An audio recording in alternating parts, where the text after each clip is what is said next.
ಒಂದು ದಿನ ಒಂದು ಆಡು ಕಾಡಿನಲ್ಲಿ ತಿರುಗುತ್ತಿತ್ತು. ಆ ಒಂದು ನರಿ ಅದನ್ನು ನೋಡಿತು. ನರಿ ತನ್ನ ಮನಸ್ಸಿನಲ್ಲಿ ಯೋಚಿಸಿತು, ಈ ಆಡುವನ್ನು ಹಿಡಿದು ತಿನ್ನಬಹುದು. ಅದು ಆಡುವ ಬಳಿಗೆ ಬಂದು ಹೇಳಿತು, ಅಲ್ಲಿ ಚೆನ್ನಾದ ಹಸಿರು ಹುಲ್ಲಿದೆ, ಬಾ ನಾನು ತೋರಿಸುತ್ತೇನೆ. ಆಡು ಸ್ವಲ್ಪ ಯೋಚಿಸಿತು. ನರಿಯ ಯುಕ್ತಿ ಅದಕ್ಕೆ ಅರ್ಥವಾಯಿತು. ಅದು ಶಾಂತವಾಗಿ ಹೇಳಿತು, ಸರಿ, ಮೊದಲು ನೀನೇ ಹೋಗಿ ನೋಡಿ ಬಾ.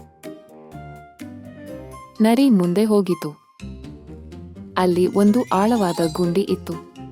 ಗಮನಿಸದೆ ನರಿ ಅದರಲ್ಲಿ ಬಿದ್ದಿತು. ಆಡು ಅದನ್ನು ನೋಡಿ ನಗಿತು.